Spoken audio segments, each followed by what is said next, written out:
Hey guys, Zach here from Dream of English, the place for English vocabulary, idioms, and maybe a little bit of grammar, all put into context, especially for you guys.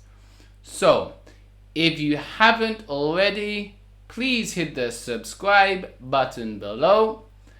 I would appreciate that a lot, and you will be the first to receive my latest videos. So what are we going to look at today? Today, guys, we are going to look at phrasal verbs we can use to describe a trip that we have taken. So stick around and I'll see you in a bit.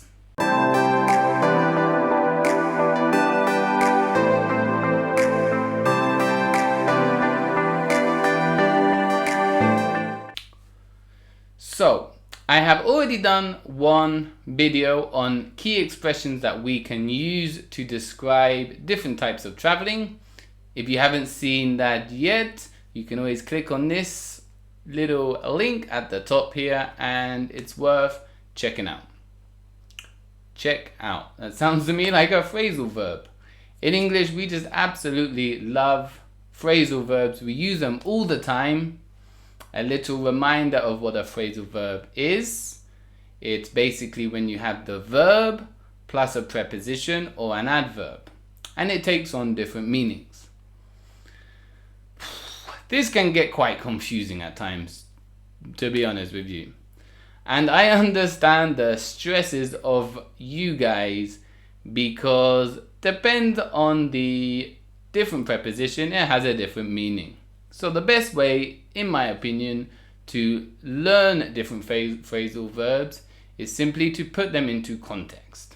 Okay, to put them into a little story, which is exactly what I am going to do today. So the context we have is traveling.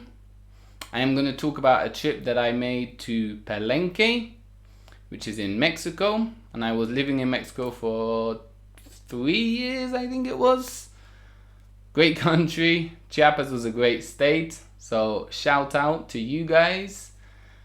And this is our context. Let's see how many phrasal verbs I can use in a very short story. Ready? Let's go.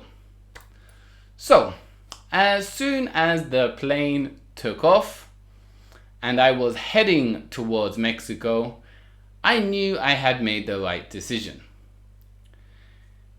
First of all, I had to stop over in Cancun because there are no direct flights from London to Chiapas. So I had to stop over in Cancun. When I was in Chiapas and realizing that there was no turning back, I decided that I had to visit the Mayan pyramids of Palenque. So I had to set off very early in the morning because it is about a 5 or 6 hour drive from where I was living in Tuxtla Gutierrez, which I love you Tuxtla, but it's a hot city, a bustling city, and I was just happy to get away for a couple of days. When I finally arrived in Palenque, I obviously had to check in to the hotel. I dropped off my bags and I spent the rest of the day looking forward to visiting the ruins the following day. Again, I had to set out early in the morning because I wanted to avoid the crowds of tourists and the heat. I mean, we're talking about the jungle here, guys. So I had to set out early. A taxi picked me up and took me to the archaeological site. I spent maybe 2 or 3 hours looking around the different parts of the Mayan ruins. And I really needed this time just to take everything in because it's a quite incredible place. And really by the time I had to check out of the hotel and head back to Tuxtla, I was quite sad. So I recommend going to Palenque in Chiapas because it really was an unforgettable trip. That's it, that's my story. I told you it was going to be a short story. How many phrasal verbs did I use there?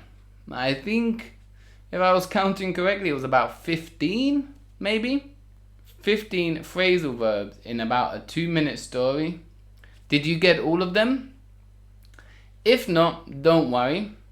I will leave a brief explanation in the description below because I don't want to spend too much time going through. Go through is another phrasal verb. Going through each one of these. Welcome back. If you actually went anywhere. I don't know. I did. I kind of moved slightly over here. And that is because I have a new and exciting addition to my classes. Like any good class, it is important that you guys, the students, have an opportunity to put into practice, my goodness, all of these phrasal verbs, put into practice the different phrasal verbs that we learned in today's class. So I will give you 5 simple sentences with the phrasal verb removed. I will give you 3 options and a couple of seconds to choose the correct one. So, number 1. My friend is going to me at the airport. My friend is going to drop me in at the airport, drop me over at the airport, or drop me off at the airport. What do you think it is? Okay, drop me off at the airport is correct, and this basically means to leave me at the airport. What about the next one? I think hopefully this one is a nice easy one for you, and that is the plane at 10 a.m. So the plane takes off, the plane takes in, or the plane takes on at 10 a.m. The plane takes off at 10 a.m. is the correct answer, and that basically means the plane takes off. I want to the museum before we leave. So I want to look at the museum. I want to look to the museum, or I want to look around the museum. Now, think carefully about this one. Okay, look around the museum is the best option because look around basically means to explore. Okay, we could possibly say look at, but that would literally mean, look, there's a museum. Okay, maybe it's a great, beautiful building and you just want to look at it. But normally it's nice to go in the museum and to look around. Number 4. It is getting dark outside. We had better We had better head back. We had better head on. Or we had better head around. Got it?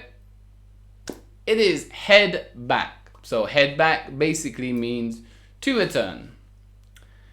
And the last one we can look at is we have a flight early in the morning. So we should at about 5 o'clock. We should set in.